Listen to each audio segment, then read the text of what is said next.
Hello everybody, my name's Patrick Laurie and it's brilliant to see as many people here as are here. This is fantastic to see Jenna Watt talking about her new book, Hindsight. So thank you very much everybody for coming. Jenna, we talked just there about how you'd like to introduce yourself. I don't think there's any other way round you just getting started. Who are you, Jenna? Who are you? Thank you, Patrick. So this is, I guess for tonight I'm an author of non-fiction work, but in my day-to-day life I'm a theatre maker and playwright, as well as other various hats around mentoring, working with performance students and all those sort of things that actually pay bills. So I'm from the Highlands, I'm from Inverness, but I moved down to Edinburgh to study theatre, and then I moved to Glasgow to work in theatre as a freelance. And then at some point I studied at the UHI because theatre doesn't pay well. So I decided to retrain a little bit. But now I do, my theatre practice revolves around exploring issues around sustainability in rural communities, ecological grief, ecofeminism, and land use and land management. And land ownership. They're all things that I'm exploring through my practice, so that being sort of a playwriting practice at the moment, actually. I hope you're going to do a reading just now, but one of the things that we can maybe come back to is the fact that this was originally, I gather, something more like a piece of drama, a piece of theatre.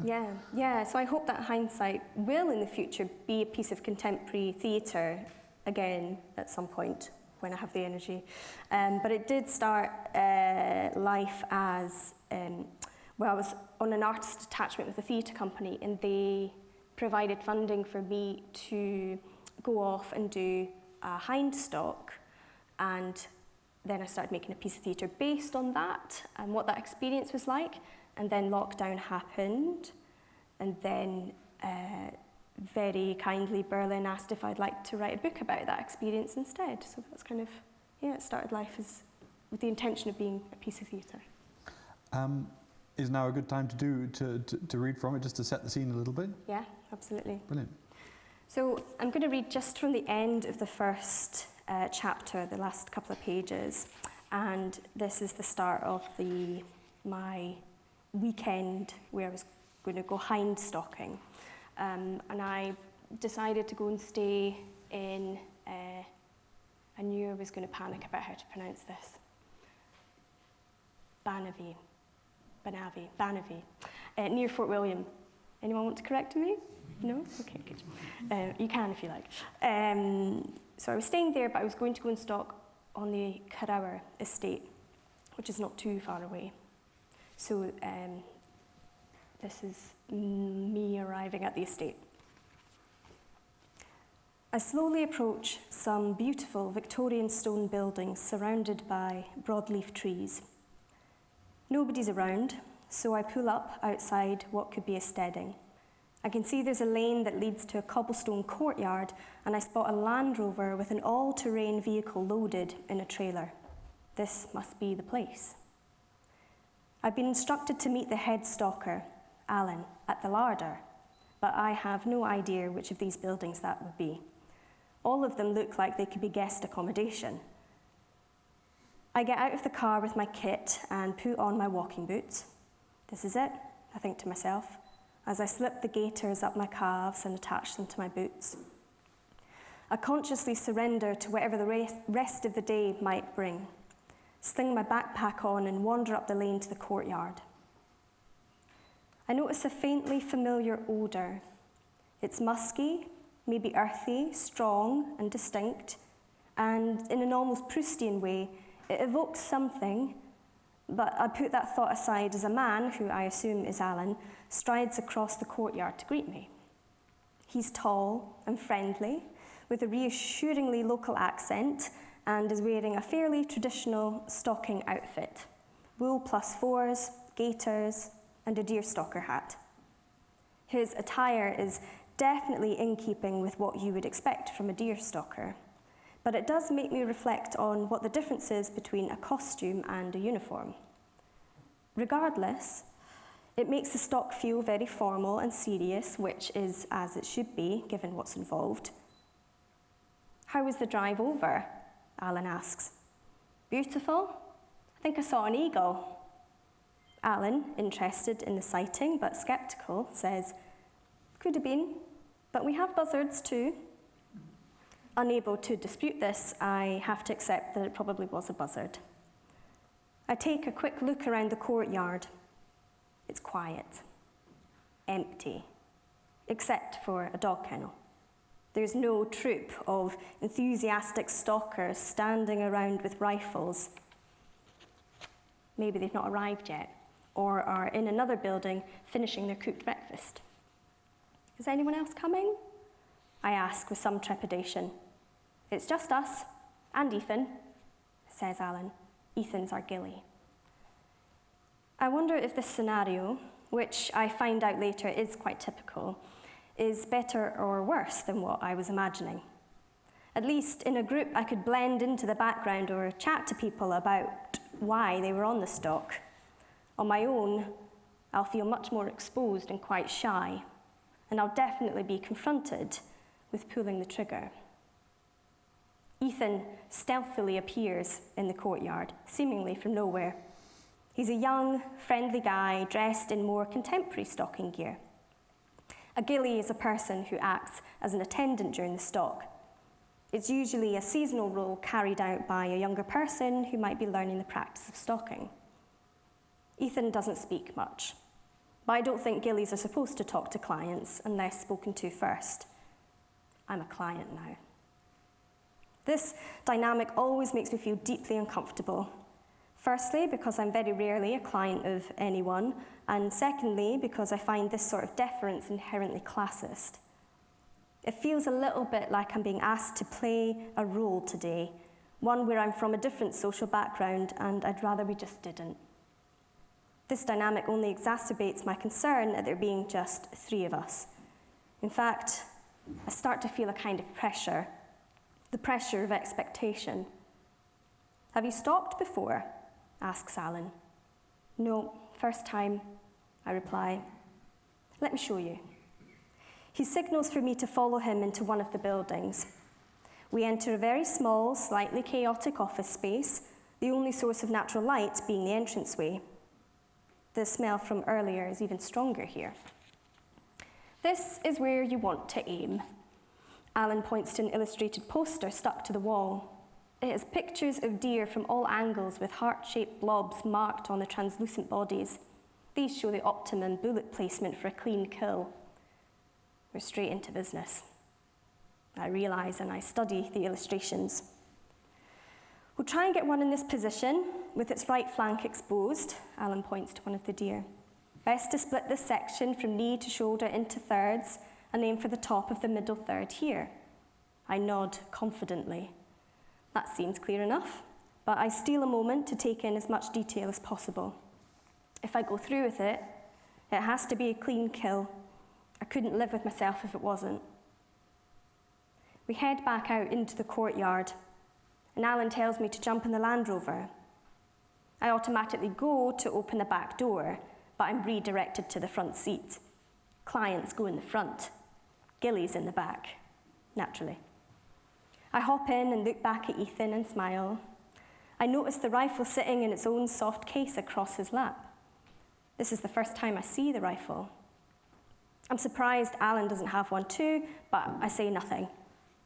Ethan politely smiles back at me. It sinks in then, the situation that I've just put myself in. I'm being taken somewhere, I don't know where exactly, or for how long, with 2 men I don't know, and a rifle. I'm being conditioned to fear and avoid this kind of situation in every other context, but I'm just supposed to be okay with it now. I repress every instinct I have to run away, telling myself that it's all fine, because it is. It really is.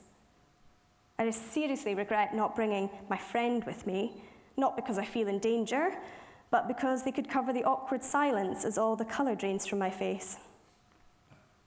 Alan puts the Land Rover into gear and says, "Right, time for target practice."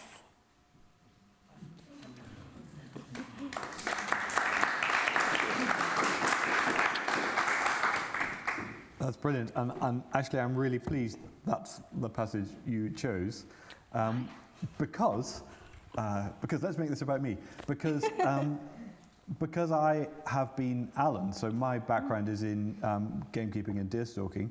I've been Alan, I've shown people where to put the shot, and I probably have been doing that so long I've forgotten what it's like not to take any of this stuff for granted. Yeah. So throughout the whole book, even from somebody like me with the work I've done on deer and grouse, I still got loads out of it because it was kind of showing me again what the experience was like from a complete outsider's perspective.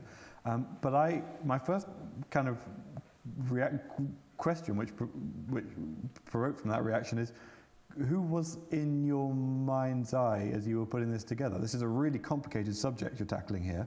You can come at it from a whole load of different angles. Who were you did you have somebody in mind? Did you have a target audience in mind? How were you going to balance this when you first set out? Yeah, so I guess I was thinking about people that have a relationship to land, but it might not be for an economic purpose. Maybe it's more of an emotional connection. In the arts, I have a lot of friends that maybe grew up in the Central Belt or have come to Scotland, and their perception of Scotland sometimes really annoys me. So there was something about I wanted to be able to take them on a bit of a journey or have a conversation with them and show them actually the complexity that we have here around our landscapes and land use and land management and our tropes, and just show them that actually it's a little more complicated than you might think. So that's kind of who I was thinking of. Then acknowledging that, even as I was reading it and seeing, having to zoom out constantly, and which is what I have to do when I speak to my friends in Glasgow and Edinburgh. I explain how my day's been. And they have so many questions. We have so much backstory to catch up on, even to make sense of a simple story. I find that a really useful thing. But again, it comes out in this again and again, is you're questioning everything. You're wondering about everything in a way that I take so much of this for granted. So again, from my perspective, knowing quite a lot about this subject, being familiar with bits and pieces about this subject, there was loads in there for me, but also I know for sure if I gave that to my friends now, they would get loads from it in the same way. That's good to know. I can't help but ask how you imagined originally that it might have been a piece of theatre, or how it might have worked as a piece of theatre. Yeah. Coming at such a knotty, complicated thing, how did you propose to unravel it? Well, I guess similar to the book, the hind stock was going to be the central element of it. And I think when I first was asked to put together like a more formal pitch for it to the publisher, I was still in that headspace of how it would work theatrically, and it was about the stock itself provoking certain questions and finding ways to answer that as we went along on that journey. So the conversation would feel quite natural in the way it came out of that experience, whereas that's not quite the case, because structurally it kind of had to shift quite a lot for the book. But that was really how I was going to go about it, was just get the stock down and how that would be performed on stage and what that would look like, and I had lots of beautiful ideas for how the bullet would happen and all this stuff. Anyway, lockdown. So that was really helpful then for going into the book and going, actually, I can go off and answer this thing, but I can also go and meet this person and go and see this estate, and it could kind of grow arms and legs in a way that with theatre you'd really struggle to do. Did it grow? I mean, looking in even initially from the outside, you were aware that it was a really complicated thing, but did it grow arms and legs? Was it more complicated even than you thought when you first set out? Was it more complicated? I had an idea. Because of the masters that I did, which was in sustainable rural development. I had a good sense of what the issues were and what the discussions were, but I still just wanted to be able to ask people myself. Yeah, sure. Rather than rely on other published documents or academia, or because I wanted to understand the heart of it. Again, that's kind of a theatre thing as well. You're finding the heart of something and exploring that. So I think the complexity in it kind of arose from having done this masters and growing up in the Highlands and believing one thing, and then suddenly realising that things actually aren't the way you thought, and then that's where the complexity arose, I think. Sure. In terms of my emotional response to all of this. And I was really surprised, I guess, by some responses to questions I had, and in fact, how open people were to talk about some of the things that were slightly unsettling for me. And that's where the kind of a lot of the complexity that I was interested in came from, because I can't have the experience that you've had, and you'll understand the complexity in a totally different way because of the nature of your work. But again, as an outsider, the complexity came from somewhere slightly different, I think. I think a really good example of that, and also what confirmed the value I found in reading the book, was certainly that the really good example was you said about copper ammunition. And the deer are being shot with copper ammunition for all sorts of environmental and health reasons. And you say, I hadn't thought of that. And part of me, like, I now shoot my deer with copper ammunition. I've been now doing it for so long, I don't think about it anymore. So you're coming into it and I'm leaving it. And actually we're both then, we're looking at the same issue from kind of almost a similar degree of unfamiliarity, strangeness. It's really tempting. I'm really fighting the urge to go really into detail bits and pieces, but actually for the sake of a whole lot of people here who maybe haven't had a chance to read the book yet, and there's no excuses at the end of this weekend, people will not have the excuse not to have read the book. In effect, the stalking of the hind allows you, through the course of the book, to open into much bigger conversations about land use in Scotland, about regeneration of degraded habitats in Scotland. Did you go? I mean, talk us through some of the main issues that you covered, and actually, I mean, how much further could it have gone? How difficult was it to keep it as tight as you kept it? So I kind of started by going to Glenfeshie, which is the poster child of rewilding at the moment, because they have some fantastic images of the changes that have occurred in the Glen. So that was kind of the starting point. And also Peter Cairns, who runs the Big Picture Scotland, who is based just, I guess, slightly outside Glenfeshie, but right beside it. I really wanted to talk to him because he's a mouthpiece for the movement and has some steer in the conversation around it, and what things can kind of be bumped up on an agenda around that. So, but he also gets a lot of flack and has to deal with a lot of mudslinging that happens. So I was really interested in that. But and we just happened to go for a walk through Glenfeshie because just felt like I have to do it. I have to go and see it with Peter at least. But even though I think of that, I kind of think, well, I decided not to get in touch with Thomas, that is not the keeper. He's a slightly new role, conservation manager now, I think it might be, or Anders Poulsen, who owns the estate. So then there was something around being more selective then about the people I think that I wanted to talk to.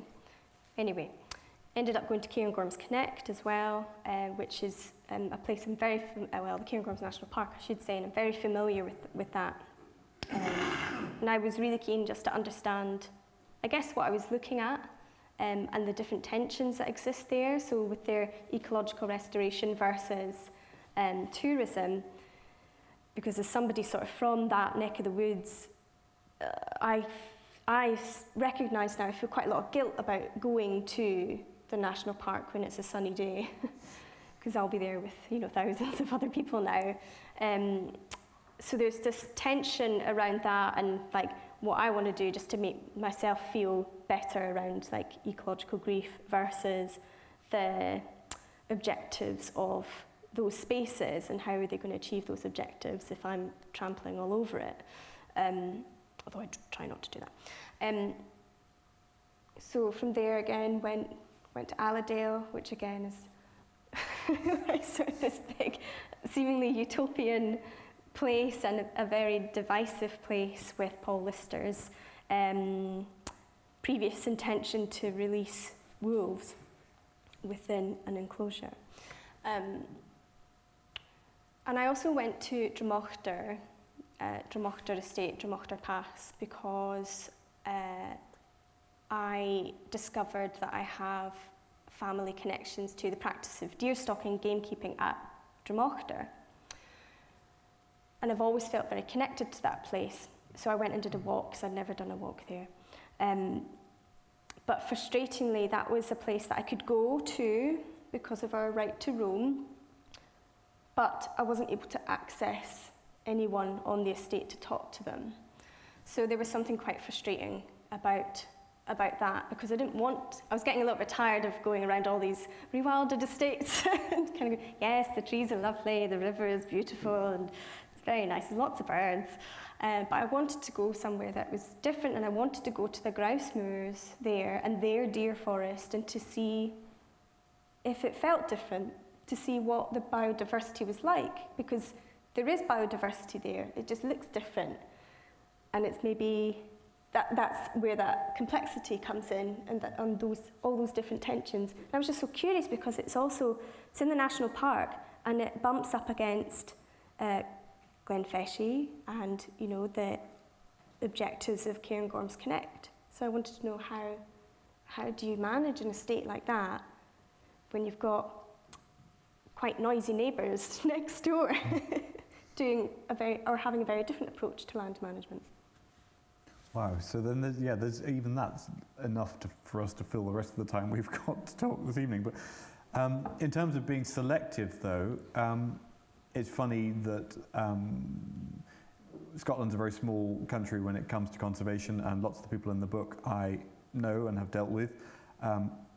It's interesting that you maybe didn't make progress with some of the grouse-moor owners, because I would say that I might be able to, but actually some of the people that you did pin down and speak to wouldn't have wanted to speak to me. Yeah. So it's almost like you're providing a slight balance. There's a sense of balance between the two of us on this.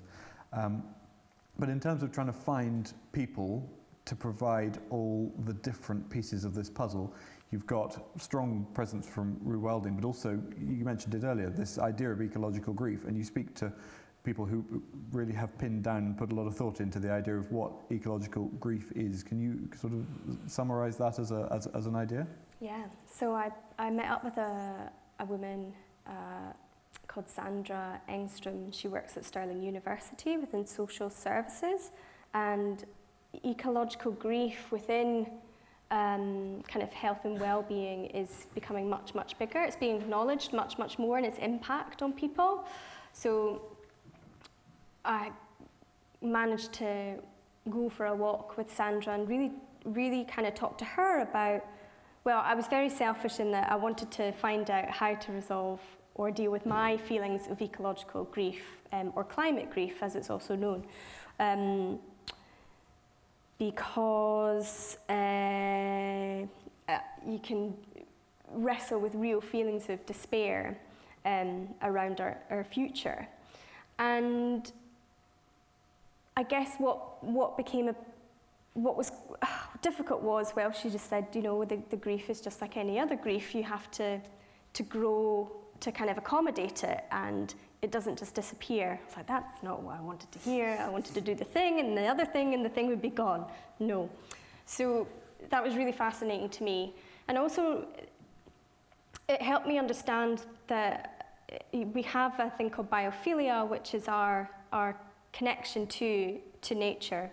And people have kind of different intensities or depths of it. So because of my upbringing in the Highlands, I have one kind. Somebody in the Glasgow centre would have a different kind. So then you have to work out, okay, in relation to my biophilia and what feels good for me, I have to work out what things I do that feed that and make that stronger and better. And that's how I've found I can overcome feelings of ecological grief. So for me, it's been about deepening my knowledge of our landscapes and land use and understanding all those complexities again. But for other people, it might be reading in the park, looking after houseplants. So I was really thrilled that there was somebody in Scotland that was talking about all those issues. And I just felt that rewilding could be a place the rewilding movement was a place where they could hold that space for people to interrogate that ecological grief that they might be feeling and to do something about it. I think that's a very comprehensive way of introducing it. I certainly was able to relate to feelings that I have had, which I now understand after having read this, are ecological grief. It's just not a name that I would have given to it before. Mm-hmm. And so being particularly interested in curlews and black grouse here in Galloway, each year I go out and count and do survey work and look for curlews and black grouse, and I can't help but incorporate into that work my knowledge that each year I find less, and that actually colours the experience of now looking and experiencing that the birds are not, it's our generation, or there's a generation now coming through that does not take anything for granted and cannot take anything for granted in the way that any generation has been able to until this point. Yeah. And even that is a kind of ecological grief, because it's a kind of anxiety. You don't quite know when things are going to fall to bits. Yeah. And I really envy my parents' generation, their parents' generation, for not having to worry about some of this stuff. So I think that maybe there's bits and pieces that people might recognise in this room if they just, as you say, it'll be different for everybody, and responding to it will be different for everybody, but actually putting a name on it certainly helped me start to understand it a little bit. And I think just jumping off that point, I talk about in the book, but just having grown up in Inverness at the time, and it probably still is one of the fastest growing cities in Europe, and you can see that. Like, there's housing developments everywhere. So, you know, an area that I grew up in, you're just watching it being just totally destroyed. And all those little places you'd go and see this species or that, or climb that, or it was just totally wrecked. And then suddenly you didn't have encounters with like field mice. They were gone, and this, like, squirrels had disappeared completely, and deer just wouldn't come out anymore, the trees disappearing. Like, it still feels relentless, and I do find it difficult when I go back now, because they're still building in our area, and it's just really upsetting. Oh yeah, there's a big lovely farm that's going to be destroyed shortly, and I'm just like, no, enough. And then that ties into this housing issue in Scotland as well. It's like, I don't think everyone wants to live in Inverness. I don't think they want to if they have a choice. Like, maybe we could, spread it out a bit and let other people live in other places. But that's a different book. Well, I'm looking forward to it. I don't know if I'll write that book, but no, it's a different book. You just signed up to it. Totally, I recognise that here, and I recognise that in terms of commercial forest creation that we get here. It actually touches on bits and pieces of what you write about in the book. in terms of green leads and in terms of investment potential, actually some of the drivers that are really pushing some of these changes at the moment. And I'm very concerned about the story that's unfolding here in Galloway, but there is a slightly higher profile, perhaps better understood story that's going on in the Highland, which goes back way longer and has all sorts of really old, really well-established drivers in terms of going back to clearances and even before clearances and dynamics of power. One of the things I thought was really interesting, given that I'm so keen to be a lowlander and so proud to be from the south of Scotland, you link so much of this to your sense of identity as a Highlander. How did writing the book kind of bring that out for you? Was that something that you wanted always to be in the middle of it, or did you just start to find that it was coming up again and again? I actually felt with some people, like with Alan at Corrour and Innes at Allerdale, I felt because I was like, I'm a Highlander, we could have a slightly different conversation, and there was just like a cultural understanding that our experience of Scotland was this experience of Scotland. And there was just like the unspoken shared things. And that it felt really good to just have that acknowledged in some way and kind of going, okay, this thing that I'm feeling, that's my identity. You feel that too, that's your identity.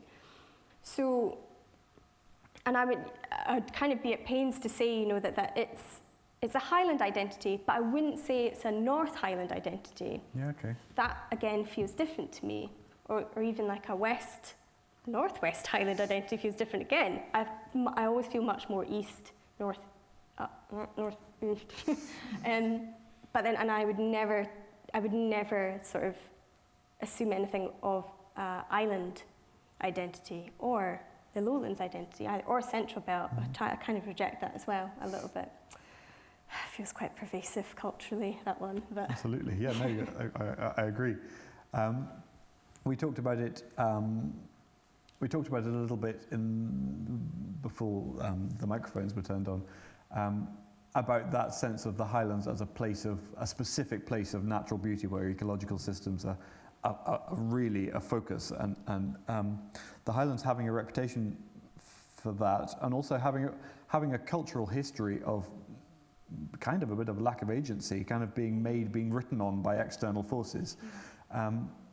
There's something in it's quite uncomfortable at the moment here in the southwest of Scotland, where big pieces of land are being bought up by investment companies and banks and actually European investment companies, people who aren't ever going to come here. That's quite a big deal here at the moment. But I just wonder how you felt about, in terms of the kind of that perception that the Highlands are particularly green or particularly ecologically sound, or do you get a sense that in some ways, particularly around the idea of rewilding, that the Highlands are held to a slightly different level, and actually there's slightly sort of exceptional momentum that we should be doing? We should be regenerating the Highlands. We should be restoring the Highlands, and the biodiversity of the Highlands almost carries kind of a signal weight, not just in the Highlands, but to outsiders, people who look at the Highlands and say that's what the Highlands ought to be. Sorry, that's a very long way round of putting it. It was quite a long question. Sorry. So I guess the first thing is that the Highlands are ecologically degraded, and that's a historical thing, sure. Historical problem that we're now trying to undo a little bit. So with the sheep and the grazing has just transformed the hillsides and the tops and etc. with deer. So actually, interestingly, we were staying in Thornhill last weekend, and one of our party that were there, over the course of the few days that we were there, they saw a badger, and like we saw red kites, buzzards, hares, toads, like loads of biodiversity, and we just kept saying, we never see this when we go up to the Highlands, like so many species in like a day. So there was something about, well, I felt like, oh, there's lots of biodiversity here, in these areas, and it's, you know, predominantly like farmland as well, but there's something good happening, something right, if that biodiversity is still here. Whereas there's big areas in the Highlands where there's just not the same variety. So I wonder then, is that why there's this push? Because actually there's this acknowledgement that this isn't as biodiverse as it should be, or is it something else? Is it that tourist thing of, oh, the Highlands are, you know, so scenic and epic and but rugged and this and that and romantic and blah. So I think I struggle to understand like why people put a lot of pressure on Allerdale, for example, to deliver all these biodiversity objectives when nobody really has access to Allerdale. Actually, you can if you've got a lot of money and you can stay there in their lovely luxury accommodation. Yeah. But you know, I had the privilege of being a day guest. I didn't have to pay for that, but you usually do. So it's like, well, this is the anthropocentric thing. Who's it for? Yeah.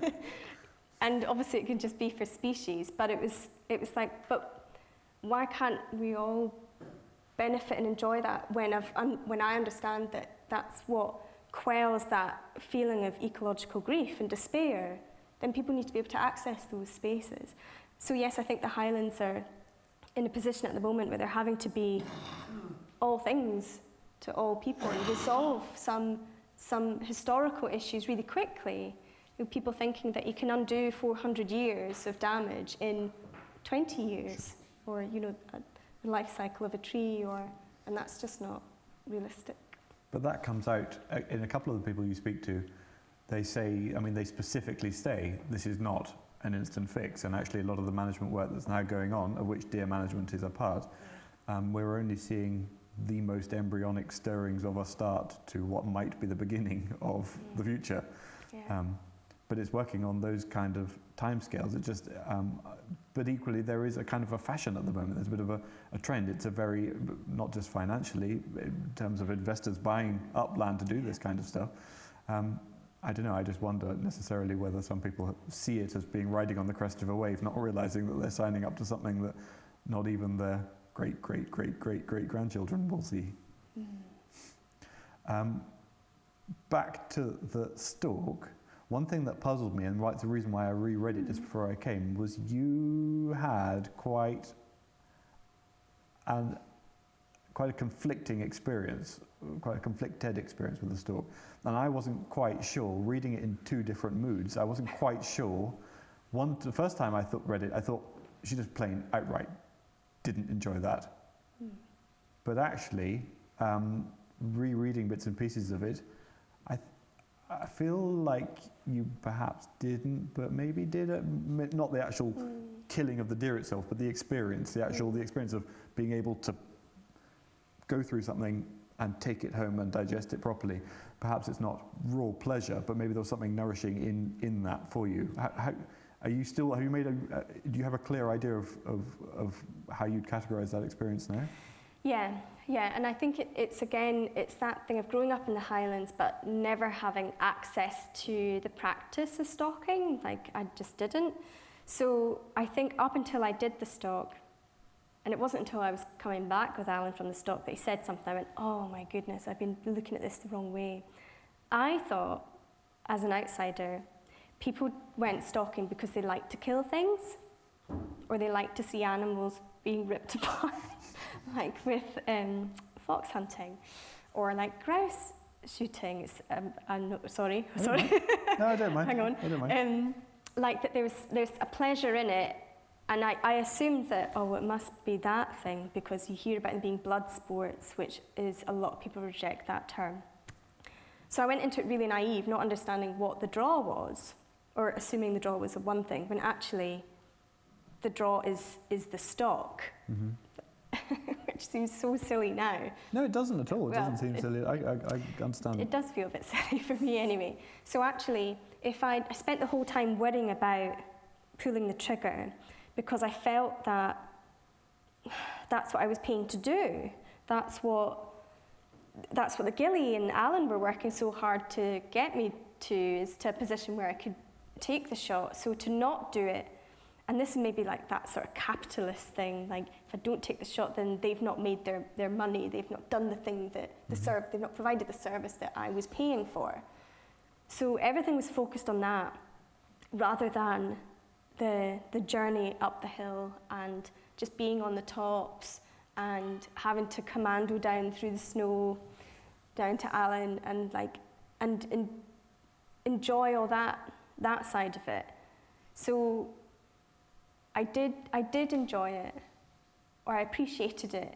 It shifted completely. I suddenly understood what it was that people were actually doing and why, and that it happened to have this grisly bit at the end, which actually has great benefit in terms of conservation and even in terms of like wild meat produce.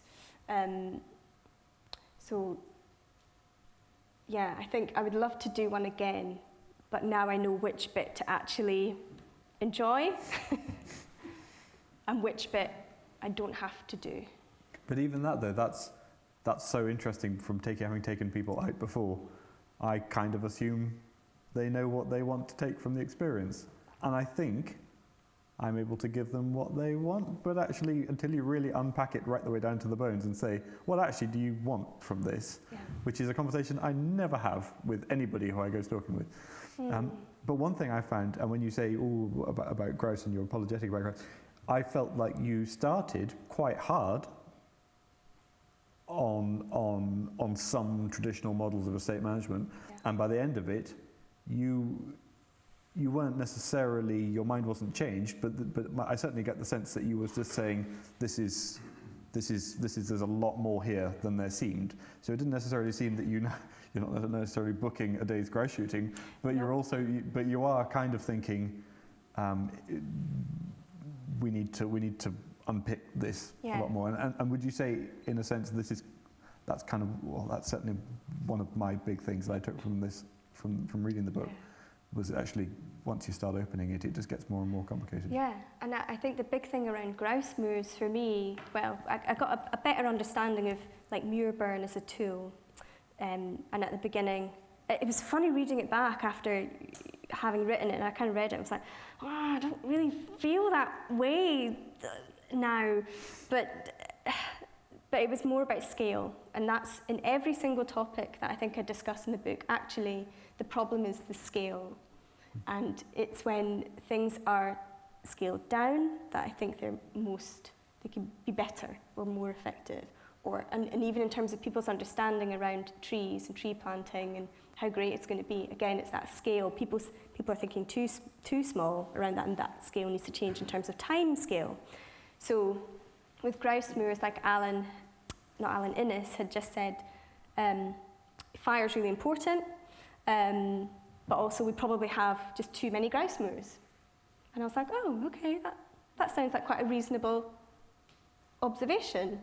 That yeah, we just have too many. It's not that we can't have them, we can't have grouse shooting, it's just maybe we don't need as much. Totally, yeah, but equally that's a victim of kind of market forces. There is an insatiable demand for grouse shooting. It's a bottomless pit you can fill every day that you'll ever have.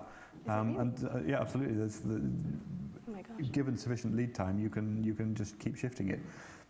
But I don't know, that's one of the things I find frustrating about my own industry sometimes, is a slight lack of self-preservation. Wouldn't it be better maybe to have a little bit less and do it and save the sport, rather than keep going hammer and tongs down something that's actually going to kill the sport? Yeah. Yes, thank you, Jenna. Brilliant. Thank you, Patrick.